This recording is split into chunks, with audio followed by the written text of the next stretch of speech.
Okay, so getting back to organic acids. Um, this is the acid part of the carboxylic acid. Sometimes it's written as or like that. I usually write it either way. I don't write it like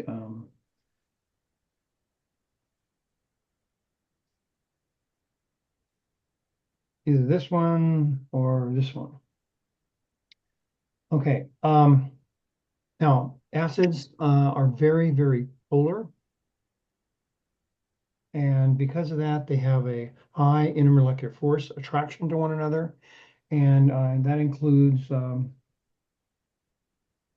water, since water has two hydrogen bonds. So they are usually very soluble in water, and they are soluble in each other. However, the R here is going to influence the overall intermolecular force of the overall molecule.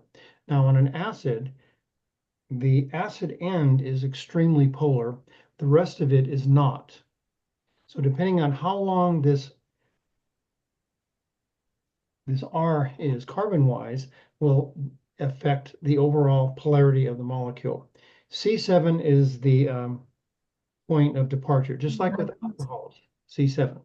Was there a question? Okay.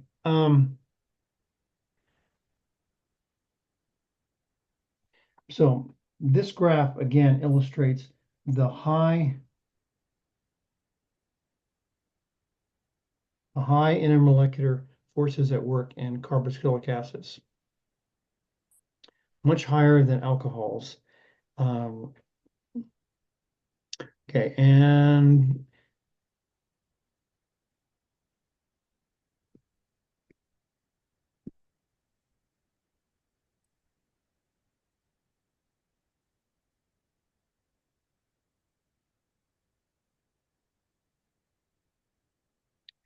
okay, so the acids, assuming it's protonated with an H, um, this is going to be partially positive.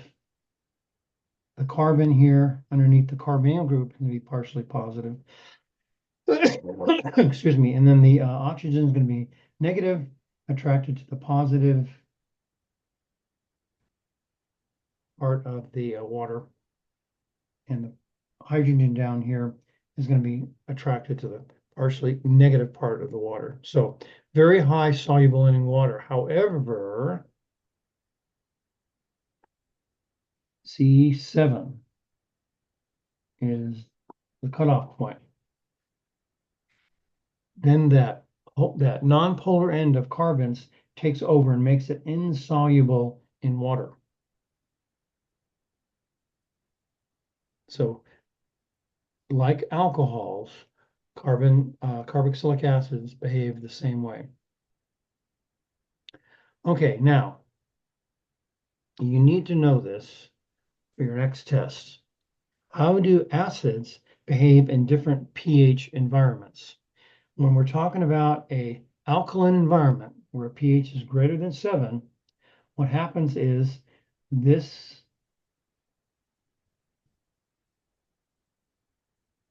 pulls off that hydrogen there and forms water, leaving the acid salt behind. And pH less than 7, where we have a lot of free hydrogen ions floating around, nothing is there to pull off the hydrogen. So the acid has basically unchanged or no reaction.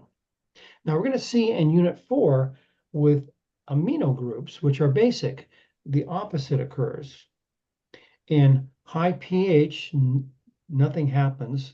And then low pH, what happens is the nitrogen is actually hydrogenated. So the exact opposite happens with bases as opposed to acids. But for this test, you need to know this.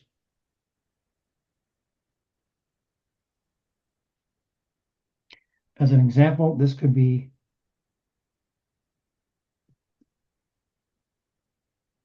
ethanoic acid or acetic acid in the presence of water and ends up water then attracts that hydrogen and forms a hydronium ion.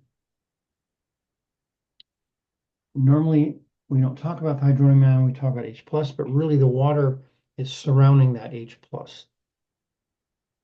Okay, and then in a basic environment, that OH group is going to then grab hold of that hydrogen forming water and leaving the acid salt behind.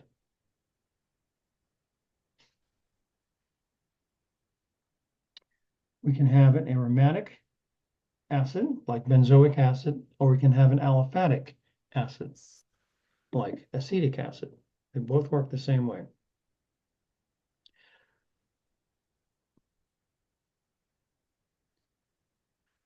Okay, when we name the acid salt, it takes on the O8 ending here. Oops.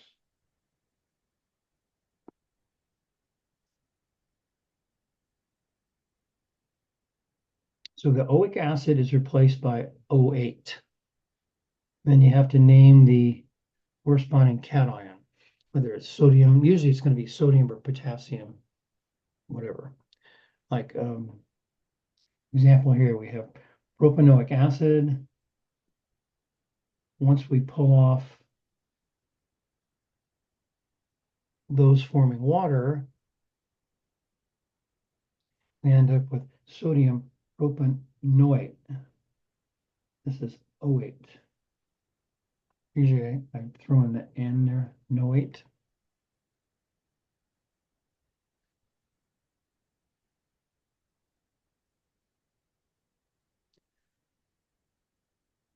Okay, now again, these are all over C7. So that means none of these are going to be soluble in water.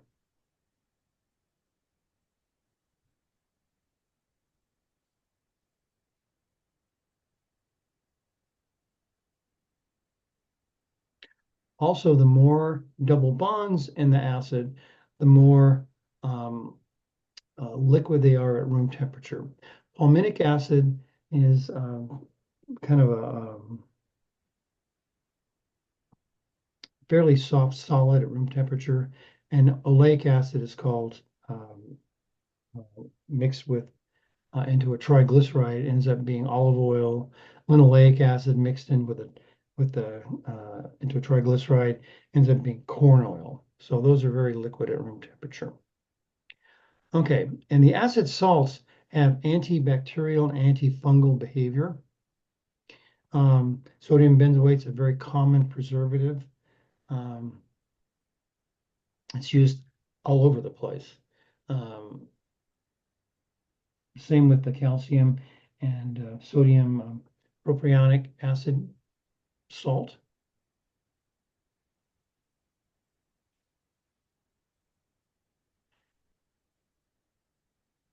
Now, carbonic acids, carboxylic acids, I should say, can exist in many forms. One form is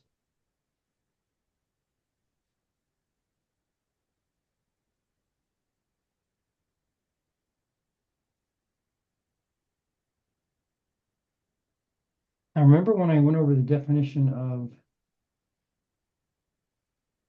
an acid when we first started this chapter. An acid is where a hydrogen ion dissociates from the main acid. However, if you can have a diprotic acid, meaning two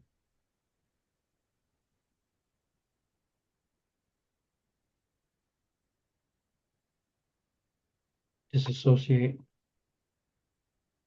or a triprotic, meaning three.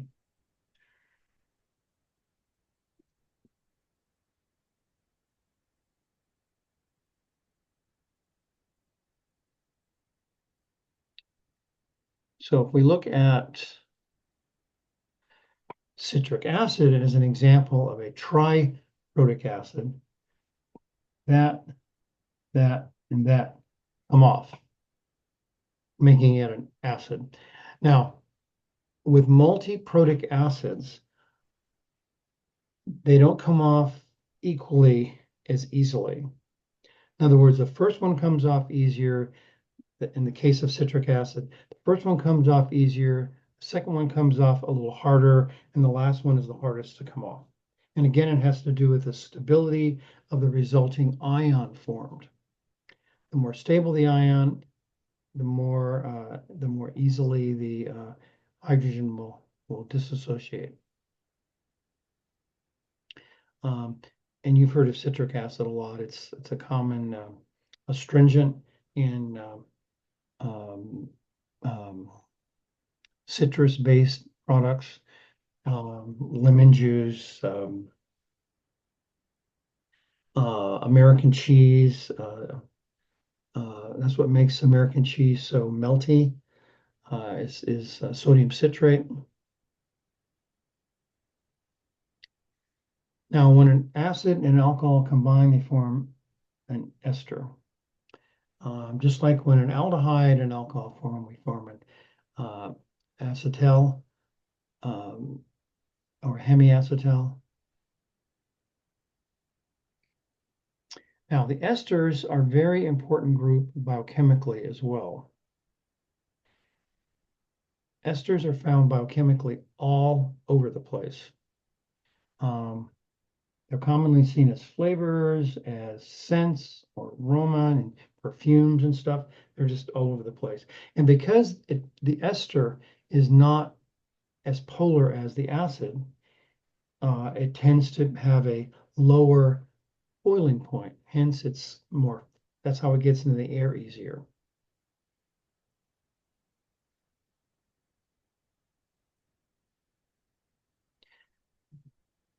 Esterification, which we're going to be doing in lab this week, is where we're taking an acid and an alcohol and forming the ester.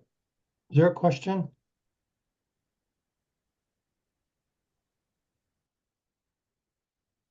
So this is what we're doing in the lab today.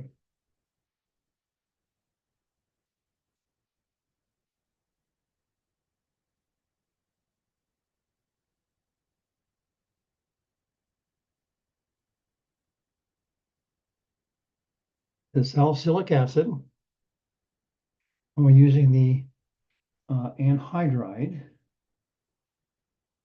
And I'm going to draw it. Now, let's see.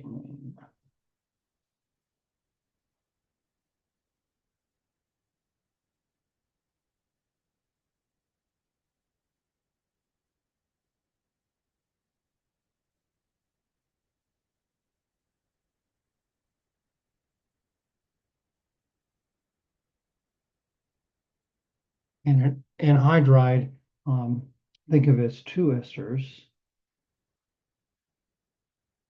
So this would be the acid side, and this is the alcohol side. So we have two esters with a common alcohol. That's an anhydride. Okay, and what happens is the anhydride bonds with the hydroxyl group of the salicylic acid, and that gives us aspirin.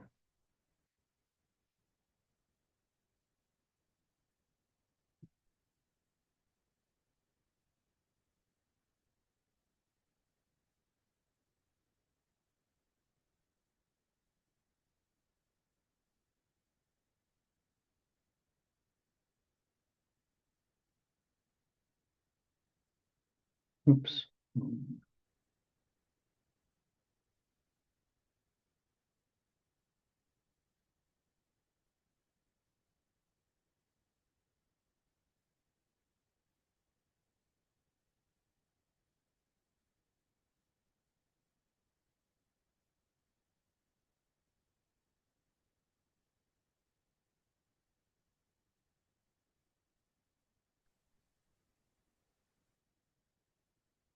Now, if you go to the drugstore and ask for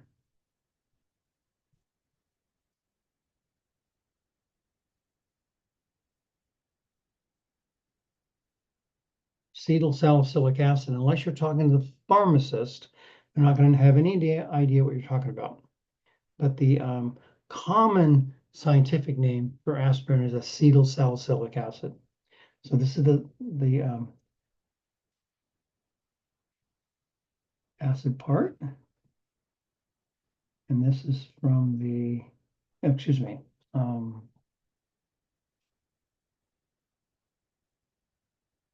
the alcohol part of the ester, and this is the acid part. So what we're going to do in the lab today, we're going to take dry salicylic acid. We're going to take the liquid acetic anhydride, warm those up, and you're going to have crystalline acetyl salicylic acid form. Then we're going to redissolve it and recrystallize it to purify it. And then next week, we're going to analyze that white powder with an instrument called an infrared spectrophotometer, and to see how pure your aspirin is. So that's what we're doing in the lab today, is we're making aspirin. I've done this lab about 50 times, and it's a really good lab. It goes really well. Now, a lot of times when you smell old aspirin, it smells like vinegar or acetic acid. That's because this part here, the ester starts to degrade. And when it degrades, it goes back to the salicylic acid and the acid from which it was formed, which is hydrochloric acid, within the anhydride. It doesn't go to the anhydride, it goes to the acid. Okay, so anyway, that will be our lab this week. Good lab. Any questions about how we form that aspirin?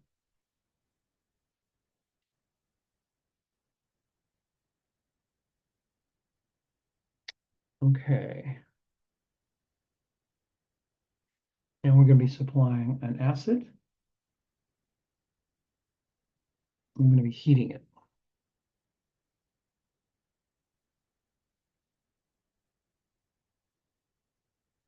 Now, there's going to be three ways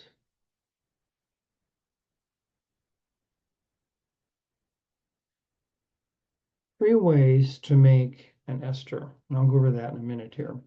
So whenever we name an acid, just like when we name the salt, we have to name the alcohol from which the ester is made and the acid from which the ester was made. So ethyl butanoate was made, this is the alcohol part, this is the acid part of the name.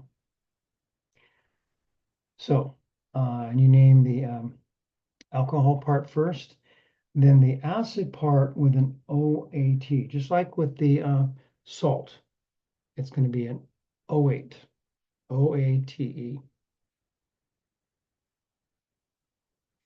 So there are two backbones like we had with acetals and ketals. There is the primary backbone, which is from the acid. Then we have a secondary backbone from the alcohol.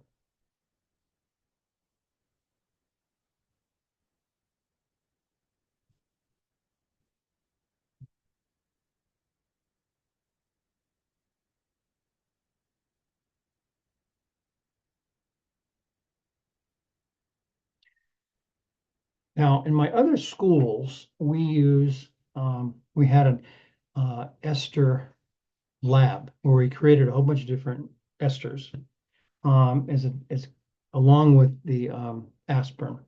At this school, we don't do that, unfortunately, but basically, if you start with salicylic acid, like we start with making aspirin, and when we use different alcohols, you end up with all this really cool smelling stuff.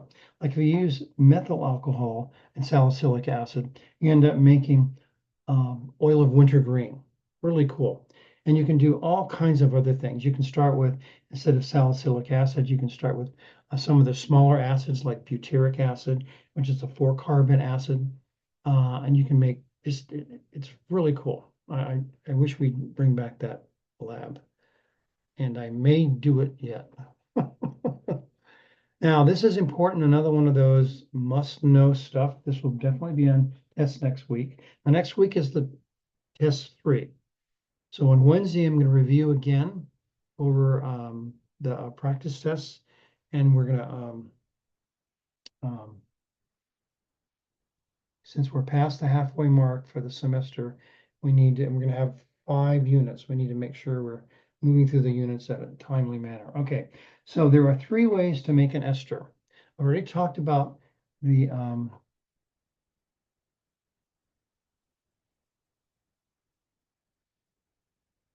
starting with an alcohol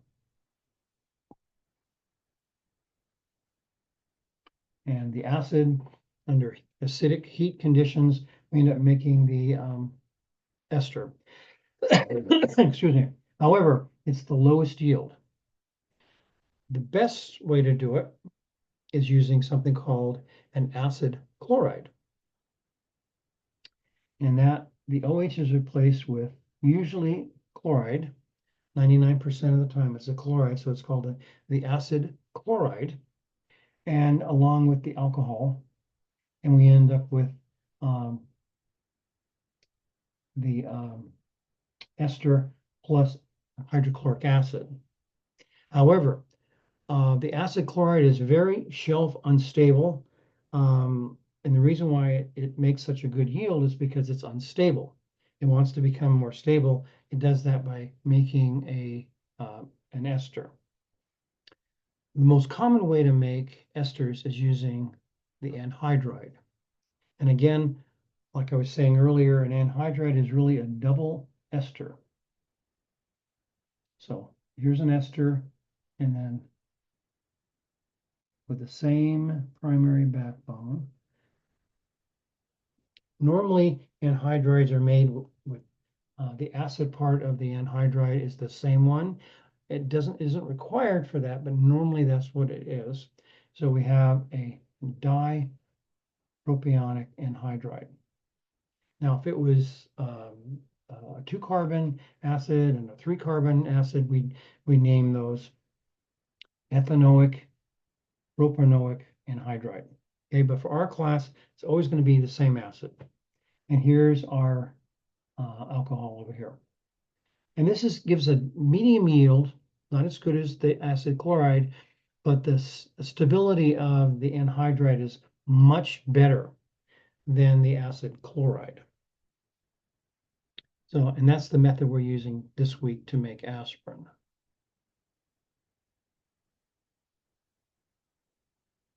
Now, on the test, I'm going to show you on Wednesday for the practice test. I'm going to ask you, what are the 3 ways of making this ester? And you're going to go through the lowest yield one, the highest yield one, and the medium yield one, using what I just talked about.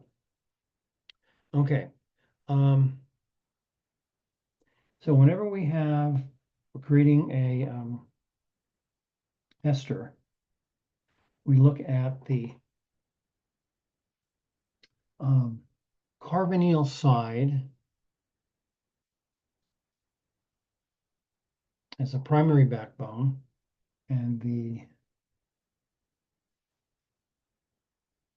hydroxyl side as the secondary backbone. So we need to start with then a aromatic alcohol called phenol, and we're going to start with a 2-carbon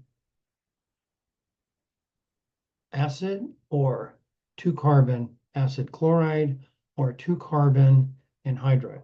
Now here's the anhydride giving us the primary backbone. You can also use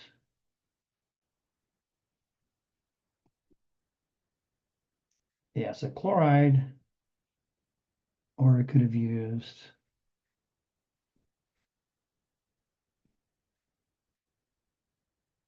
the anhydride. Oops, let me see here. I didn't do that right.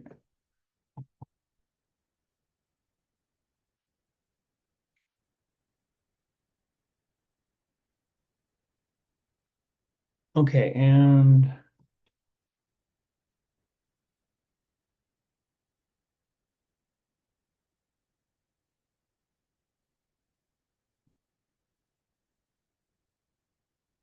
We are only doing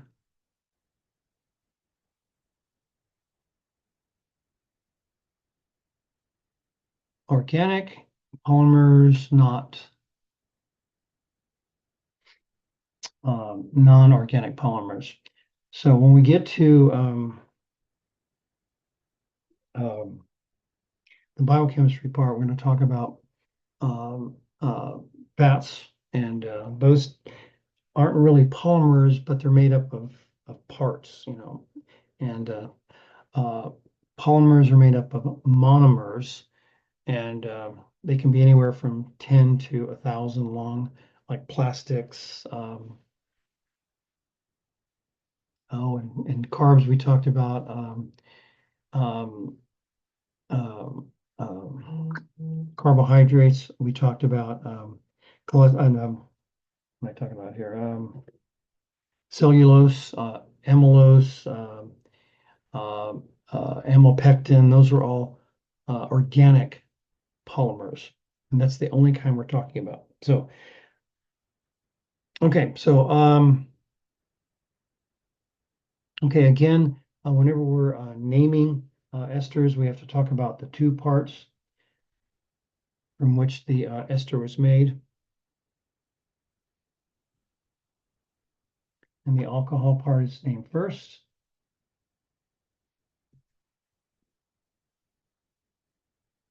Alcohol part is named second with an O8 attached to it.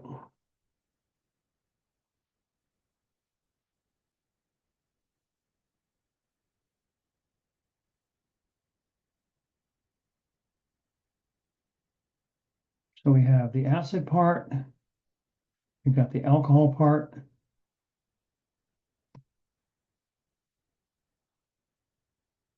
acid part.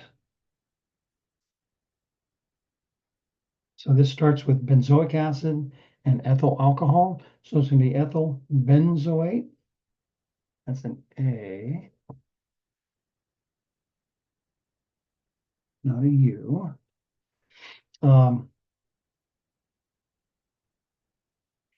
So this is the 4-carbon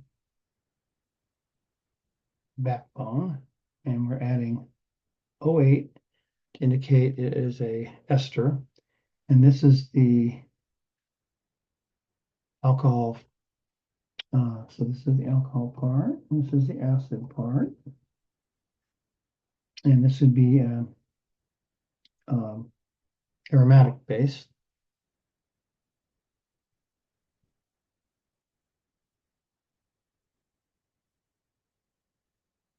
Here we're starting with a 2-carbon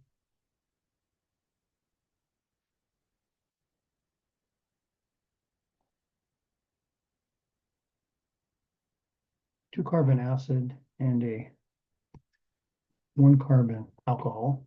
So it's going to be methyl ethanoate.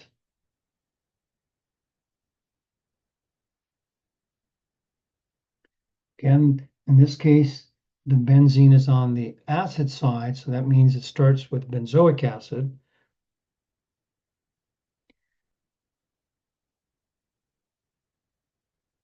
So this is the alcohol, acid, ether part. So that's alcohol, acid, and the ester part.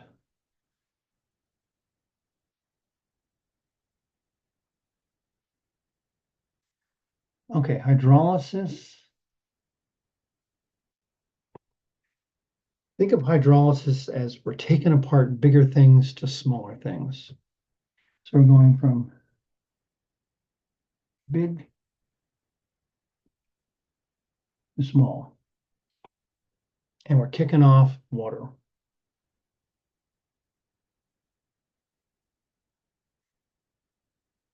Okay, so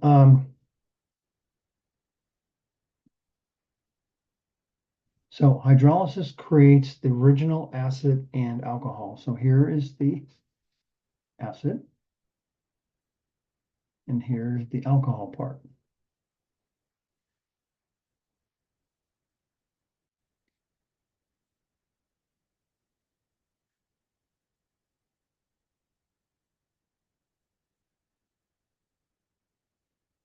This can be done either in acidic environment or alkaline environment.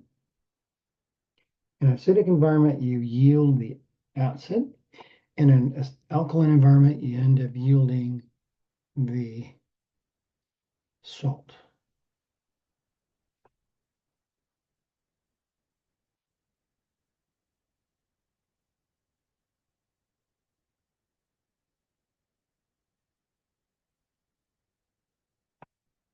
Okay.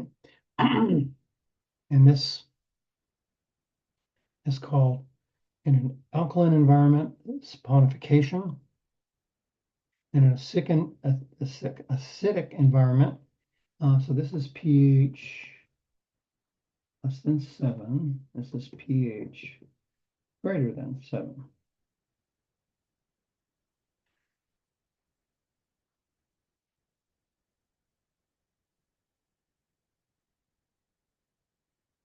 So the question becomes, if there is an ester present and we change the pH of that solution, we're going to end up forming the acid salt and the starting alcohol.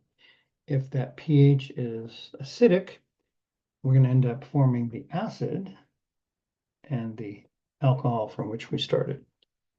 Okay? Again, this is going to be on the test, this question.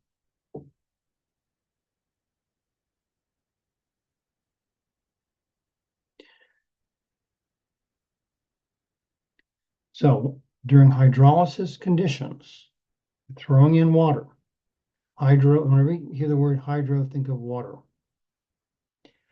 Okay, what's going to happen? The ester is going to be cleaved between the acid and the alcohol.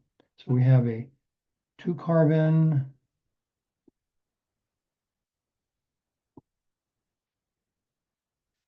alcohol, 2-carbon acid, 2-carbon alcohol. So here we have a 2-carbon acid, ethanoic acid or acetic acid. Then we have a 2-carbon, 2-carbon alcohol. This needs to be secondary backbone.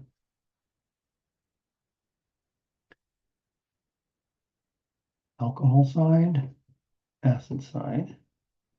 So we have an aromatic acid. That's going to start with benzoic acid. So we're going to create benzoic acid. This is a 2-carbon alcohol, part of the ester. So we're going to create the 2-carbon alcohol.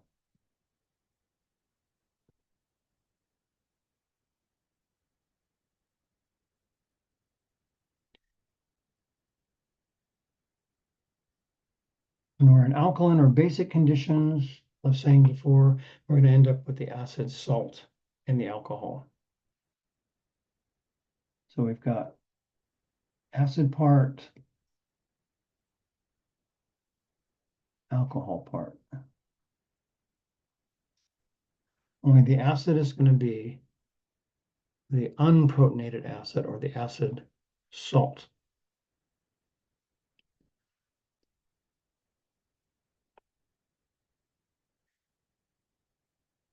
So here we have primary backbone is an aromatic acid or benzoic acid. Here we have the alcohol part. In this case, it is a 1-carbon alcohol. So if I give you a molecule, let me think of one.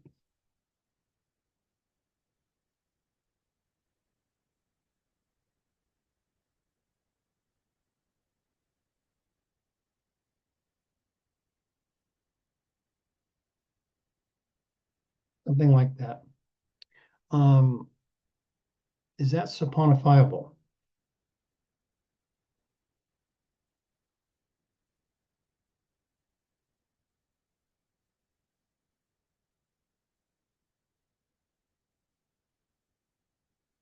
there is an ester present, then the answer is yes. And I may ask you to identify which part, and you just find this combination right here. Now, it doesn't matter how complicated this thing is. This part can be huge on the acid side, for example, or on the alcohol side. In fact, let's name this. Okay, so this starts with benzoic acid. And this is starts with a 1, 2, 3, 4 carbon alcohol. So that's going to be a butyl. And this is going to be butyrate. Excuse me, benzoate.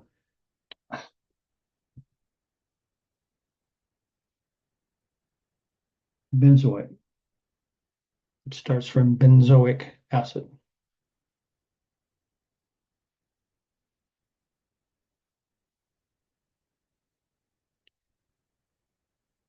Okay, and this is the mechanism by which all this works.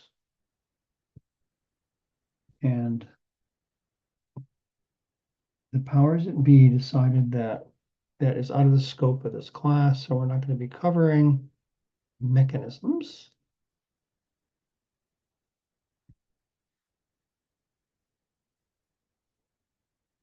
And here is the flow chart or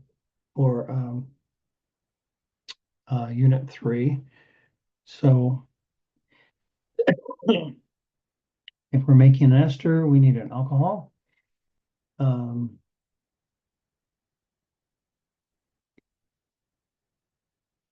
The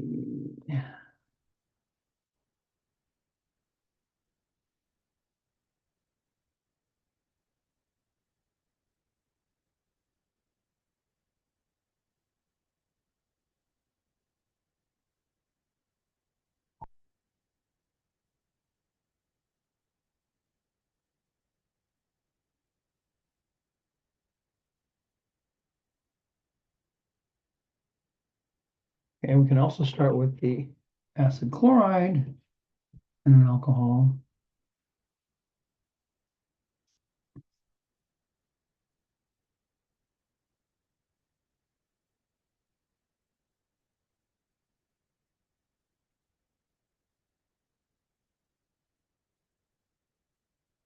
Or the anhydride in an alcohol will give us the ester. So in an alkaline environment, we can end up saponifying that ester. In an acidic environment, we're going to end up creating the protonated acid and alcohol. Now, there are two ways to name acids when we get big ones like fatty acids, etc. That's using the delta system or the omega system. You need to know this for the test, okay?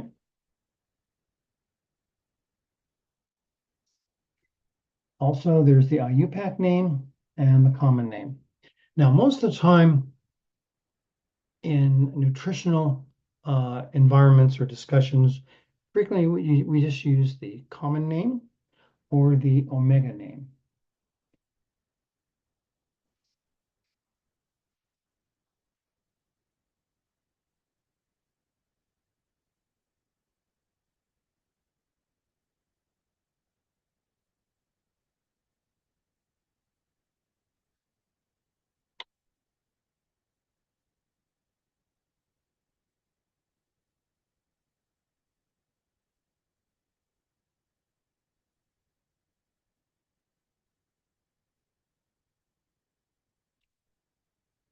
Problem with both of those, it doesn't give a lot of information on how many carbons we're talking about, and the location of the double bond if there is one. Where the delta is the most specific, or the IUPAC name is the most specific. It'll tell exactly where the double bonds are located, how many there are, and the location from the acid end carbon. The omega All it says is it has a double bond from the terminal end, how many carbons in. For example, omega-3s, omega-6s, and omega-9s are the most common bioacids around. And as you know, omega-3s are the most healthy, hardest to obtain. 6 and 9 are very easy to obtain, particularly in plant triglycerides like corn oil, canola oil, etc. Omega-3s frequently, not always, but 99% of the time are animal-based, usually fish, not usually, always fish. Okay, plant-based omega-3s are like flaxseed. And the flaxseed omega-3s are harder to digest and has to do with the enzyme lipase that takes the triglycerides apart. Okay, so anyway, you need to know this process. So let me go over an example. Let's see. Let's do linoleic acid.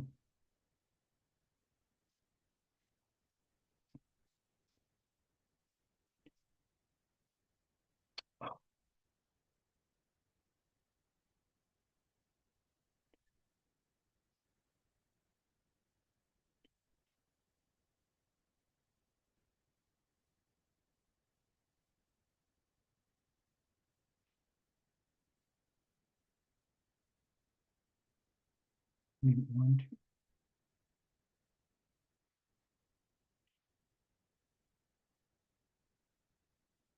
Okay, 18. So it's linoleic acid is 18 carbons long.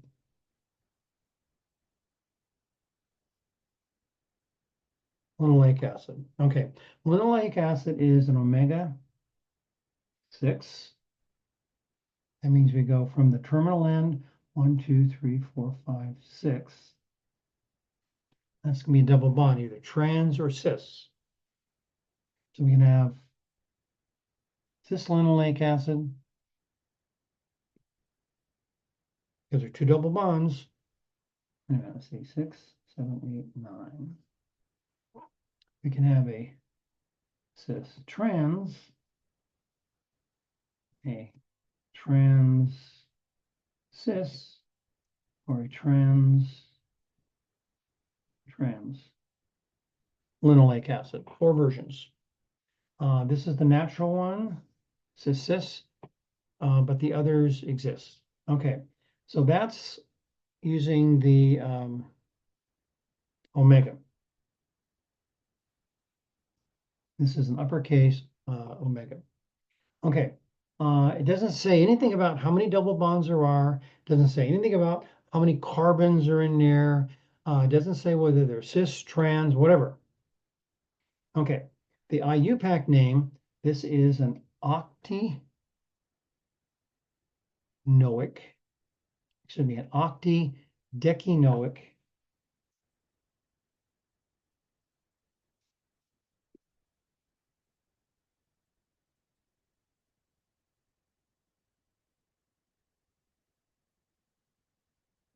octadecanoic acid. And it is let's see, let me start here.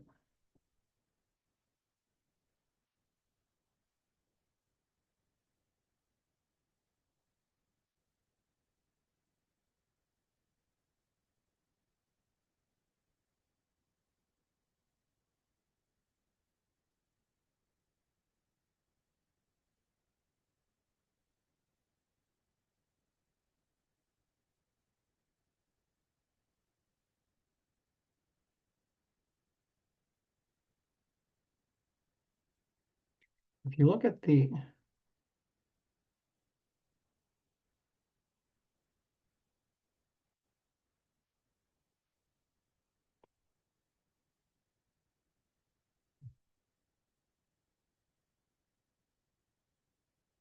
team, it's a dienoic acid at positions 9 and 12, and that's relative to the acid end. Okay, so this would be the IUPAC.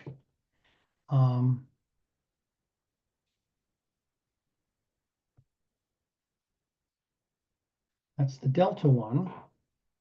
So we have 18 carbons, 2 double bonds at positions 9 and 12. And again, that's relative to the acid end. And it's omega-6 because it's 1, 2, 3, 4, 5, 6.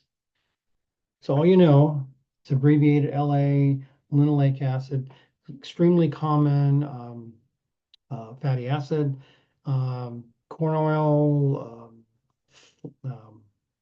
soybean oil, all those common vegetable oils you buy at the store for cooking are predominantly linoleic acid. The problem with linoleic acid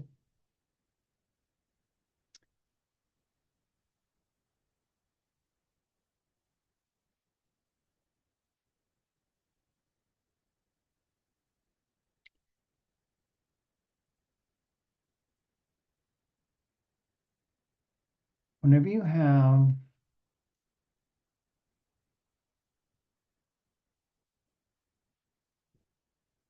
three carbons differing in a double bond,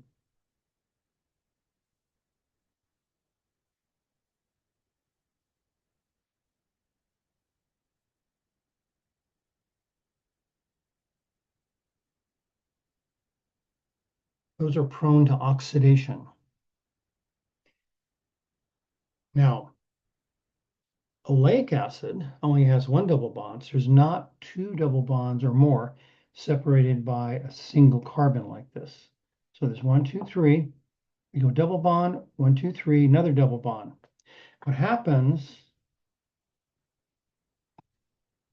in an oxidative environment, like sitting on your kitchen counter, halfway down the bottle, you notice the bottle gets sticky. That's because the acid is polymerizing and also it's oxidizing. So what happens, it kicks out a 3-carbon aldehyde.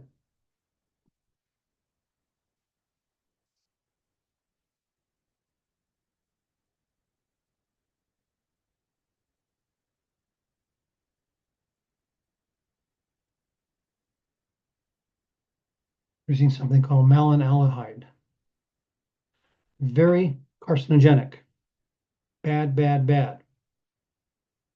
That's the problems with vegetable oils. Polyunsaturated vegetable oils are highly oxidizable.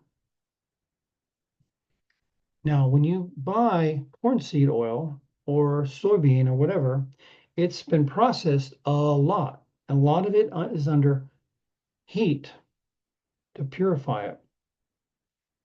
And what happens is this reaction can happen. We take this, like the linoleic acid, for example, and we chop out this middle part here, or malonaldehyde. Bad stuff.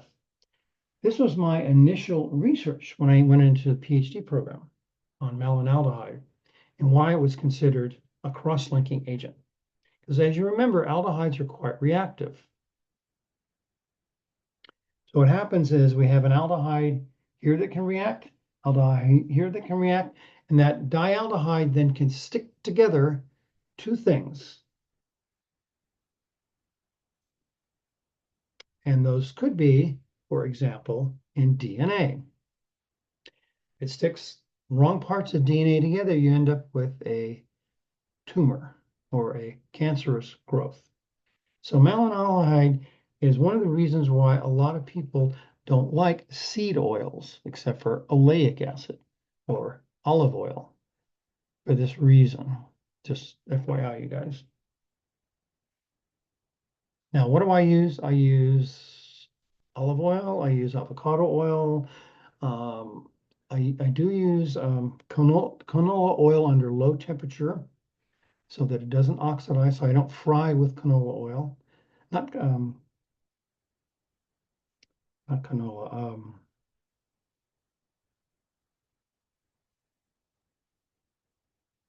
Lost. Yeah, it's canola oil. Yeah, I just picture it in my mind. Yeah, canola oil. Is that because there's a high smoke point? That's why they like to use it, and so it can be heated up pretty high without it deteriorating, like olive oil, for example. So when I want to fry something, I'll use avocado oil, which has a high smoke point and is not prone to oxidation as much as some of the other oils are. But anyway, so whenever you have this combination here, two or more double bonds separated by a single carbon prone to oxidation. Okay.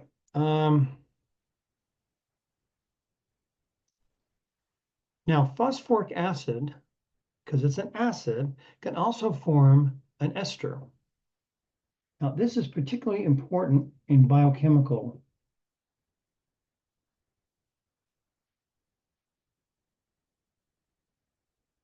molecules. For example,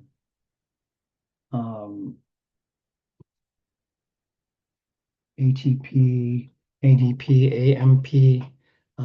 What happens is the adenosine group has hydroxyl groups, and what happens is it forms an ester with the phosphoric acid.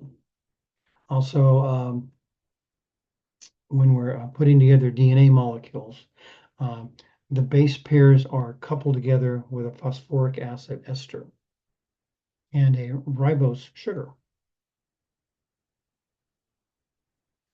Now, phosphoric acid is a triprotic acid.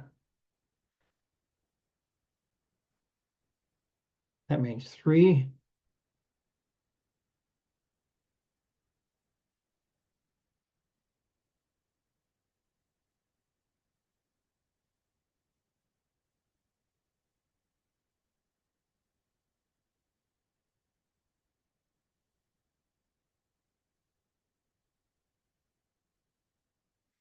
That means three of these can come off.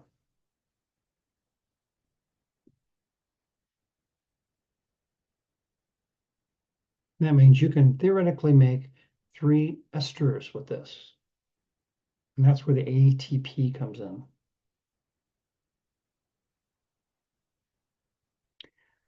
When we get into carbohydrate metabolism, the first step of glycolysis is forming a phosphoric acid ester with carbon number 6 hydroxyl group on glucose and fructose and step number 3. So this is phosphoric acid is a very, very common organic, inorganic molecule. Okay, so this is what, and this would be for ATP, that would be an adenosine group.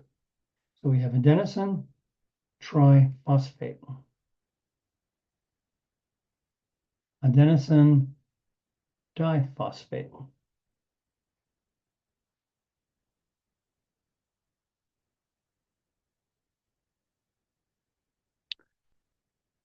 So this is the adenosine part. This is a ribose.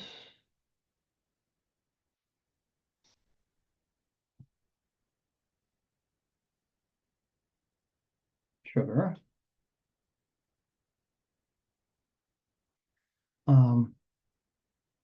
And this would be the two phosphate esters. Okay, so this is ADP.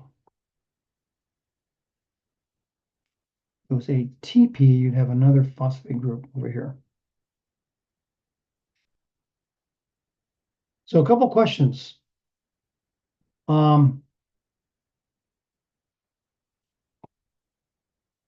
Couple questions. Is this saponifiable?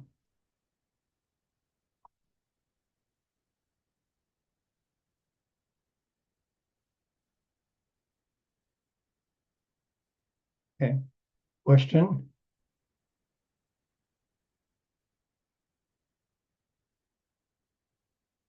Yes. There's the ester, and there is the ester. Okay, so this is saponifiable. Okay, we have a ribose sugar. Is it a reducing sugar? Okay, is there a hemiacetal present? No.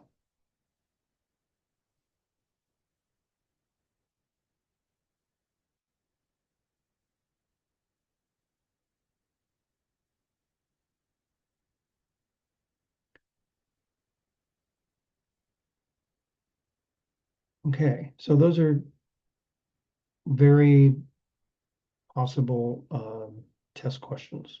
This is what adenosine triphosphate looks like. We've got the 3 esters of phosphoric acid here. Okay, so that's a review of the non-biochemical part of Unit 3. And basically wanted to reintroduce that back into you. Now, on Wednesday, I'm going to go over the practice test. Practice test is going to have both. Let me make sure we have a practice test. Are there any questions about this so far? Okay.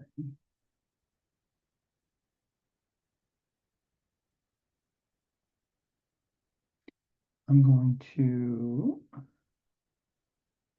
zoom over to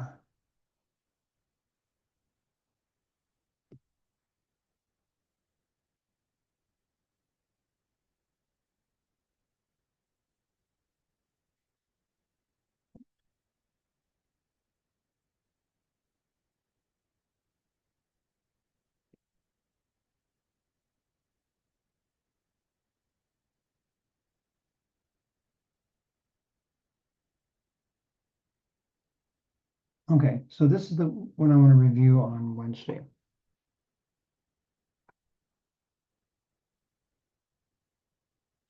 Okay, so I will see. Are there any questions before I end this?